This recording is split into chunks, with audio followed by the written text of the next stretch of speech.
All right, I think it's my time to finally talk about my Toronto Raptors and their struggles this season. They are currently 14 and 18. They just snapped a 6-game losing streak by winning against the New York Knicks, and I want to talk about their many issues that they have. First of all, I want to congratulate Pascal Siakam for this 52-point career night against the Knicks.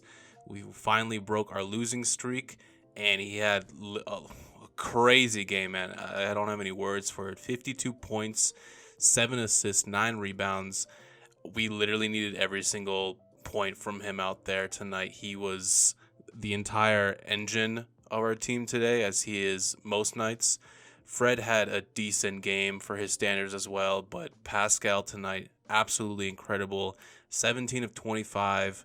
He got to the free throw line 18 times. 52 points. 52 points. I don't know. I don't know what else to say other than wow, like an impressive game from him. And start off with Pascal this season, he's been averaging 26 points, 8 rebounds, 6.8 assists.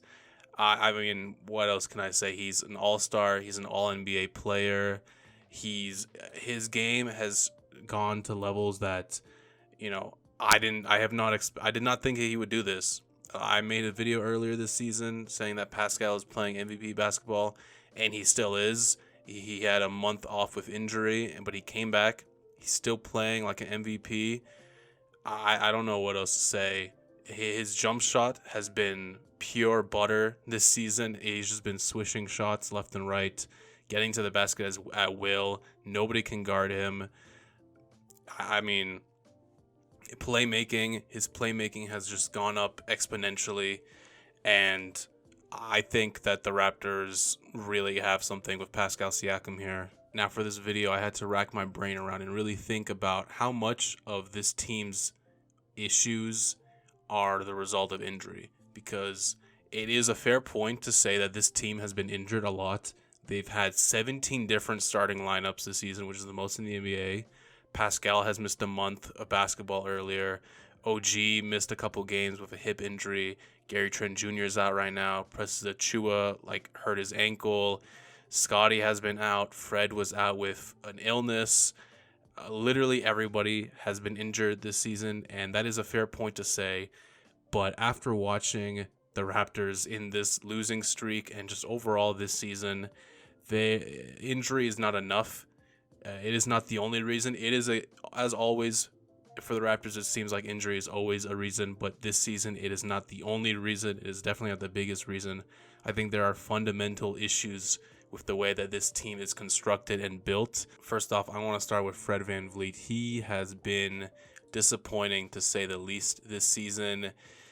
Obviously, he was an all-star last year. In the first half of the year, he was playing incredible basketball, and we needed him to play incredible basketball while Pascal was out. After the All-Star game, with the amount of minutes that the Raptors were playing, I'm pretty sure Pascal and Fred both had top 5 in minutes played last season. Fred was just not the same player post All-Star break. He really went down in efficiency, and I was just like, okay, he was playing too much. He was a little injured, whatnot. He'll be better this year. And it seems that has not become true, because this season, Fred has just not really been the same player as last season, still averaging 18 points, but efficiency-wise, he has really dropped off this season. 37% from the field, 32% from 3. I mean, his three-point shot has just been a 0 out there, honestly. And it's been really disappointing to see. Fred has just not been the same player this season. He's had a few decent games recently, like 39-point games, but he also had a stinker 9-point game where he shot 3 of 15. He's had 3 of 14 games, 8 of 20, 5 of 14, just not efficient at all. 3-point shooting, again, very not efficient. He's had games where he's shot the Raptors out of games because he was just taking too many shots, and he took it upon himself to be the hero. and to, just take as many shots to try to win the game, and it has not worked out most of the time. He's just not been the same player this season, and it's quite disappointing. I mean, trade talks. I think Fred has to be traded. I think we've gotten to that point. And not only because his play has been bad, but because it is his last year of his deal. He has a player option next year, but I mean, I'm pretty sure he would want to turn down that player option to get a bigger contract with more years. And I am not willing to be the one to pay Fred VanVleet when he's almost 30 years old, $25 million plus per year for multiple years. I don't want to be the team to do that. I think he's a good player. I think he can bounce back from this. I don't want to believe that this is who he is from now on. I think he can go back to all-star level, but it's just been really rough this season, and I would rather trade him while we still have him instead of paying far too much for him that I don't think he's worth, or just losing him in free agency. This brings me next to Gary Trent Jr., which I also think might need to get traded. I think he might be more likely to get traded than Fred, to be honest, even though I think we need to trade both of them. He's also has a player option next year. He's definitely going to decline that and look for a bigger bag. I think he's worth $20 million plus a year.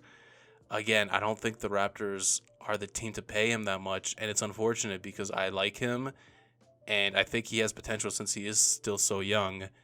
I don't know. I don't think that we have the money to give him that much. And, his play alongside Pascal this year, for example, has been really good, but he is a bit limited. All he does is score. Like, that's pretty much all he does is he scores and he shoots. But his shooting has also been down this year, which has just been a trend for the Raptors overall, as they are quite literally the worst three-point percentage shooting team in the league right now. In the last 15 games during the Raptors' losing streak, they were the worst in three-point makes, three-point percentage, and guarding the three-point line. They are so bad at guarding the three, man. They give up so many corner threes, and it's so frustrating to watch, especially because we are not punishing other teams back with our three-point shots because everybody has been down. Scottie is obviously not a shooter. Fred, 32%. Gary Trent Jr., 33%. OG, 33%. Pascal, not even 35%. Our best three-point shooter is Malachi Flynn, and he barely gets any minutes. So the Raptors need three-point shooting. They need a trade for three-point shooting. I don't really know what kind of trade that is, to be honest, at this point, but we need three-point shooting. The other big disappointment this year, obviously, Scottie Barnes. He has been going through a huge sophomore slump. He just doesn't seem like the same player as last year. There was reports that he got injured in preseason, and then he had that ankle injury, but he still had to play through it a bit. I don't know how healthy he really is, but regardless, he has just not been seeming like the same player. He's a very emotional player in the sense that you could see how he feels in the way that he plays, and he's just been very, very passive, very Ben Simmons-like on offense, not shooting the ball at all, not really looking for his own shot, and his finishing at the rim has also been pretty weak this season.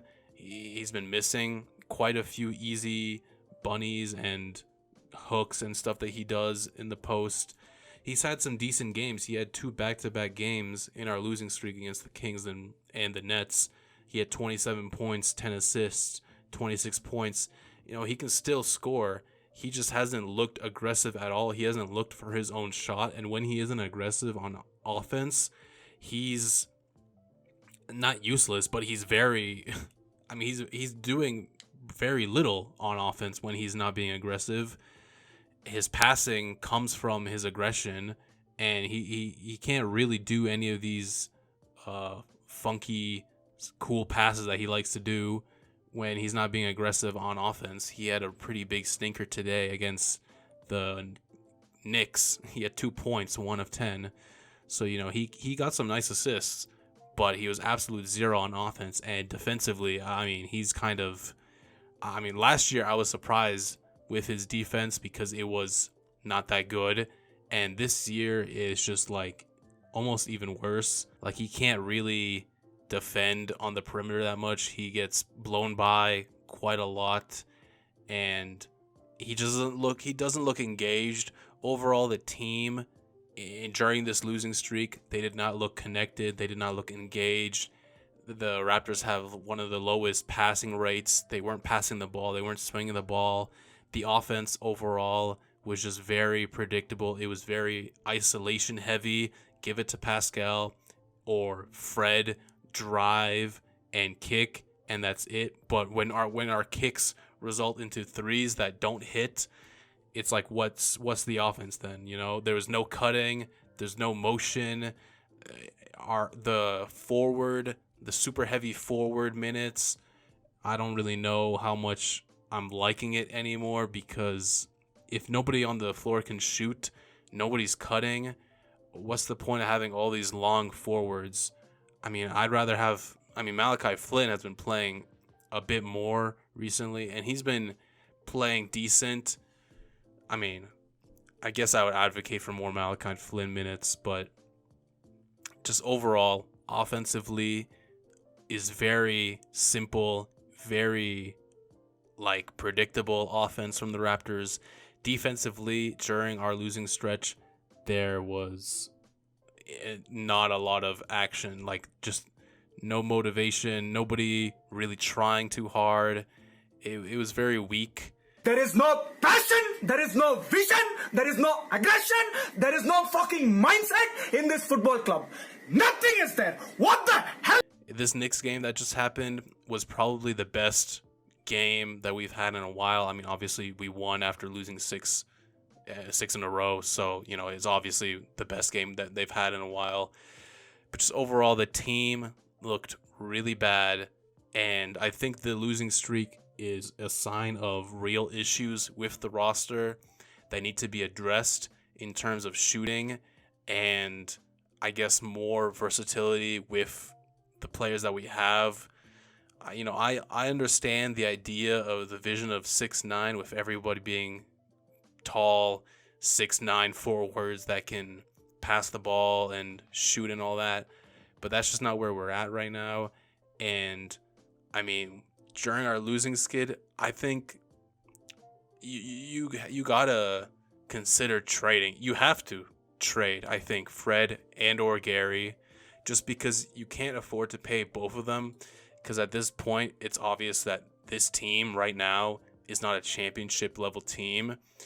Maybe if Fred was playing better and Scotty was not in his slump, we would be better. That was the goal going into the year, that those two players would be playing better and, hopefully less injuries. But that's just not been what's happening, and I don't think you can afford to pay both of them. So I think you got to seriously think about retooling around Pascal. If Pascal wasn't playing the way that he is, I would maybe even consider trading him, just because, might as well go full reset. This is a really good draft class, and we're already at the 10th seed. But, Pascal is playing absolutely incredible. You have to retool around him, and I don't think if you trade Pascal, you're going to get anything near equal value in return for him. So I think you got to keep Pascal. I think you have to keep OG. There is rumors right now about trading OG. He has huge, Donovan Mitchell level trade value, which I don't really believe. Obviously, OG is not Donovan Mitchell level player, but OG as a really good 3-and-D wing with more potential on offense. He's practically a defensive player of the year candidate on an amazing contract. What team doesn't want that player? But I think because of that, the Raptors should try to keep him, unless the package is just too ridiculous. Then maybe trade him. But I think it's OG, Pascal, and then Scotty. Obviously, you keep Scotty. I'm not out on Scotty. He's just obviously in a big sophomore slump. I think the potential is still there. I think he's still going to be an all-star. I think he still has like all-star potential, all NBA potential one day. He's just in a really bad slump right now, and I think this just needs to show to Masai Ujiri and Bobby Webster to wake up a little bit and make some moves, because it's not really going to work out if you keep this team and you're just going to have these same problems while all of this, you still don't have a bench. We still don't have a bench. Like, we're still playing heavy minutes for these guys, and I think there's just a lot of issues you need to address with shooting, with the positional versatility, and with a bench. We need a bench. Please give me a bench.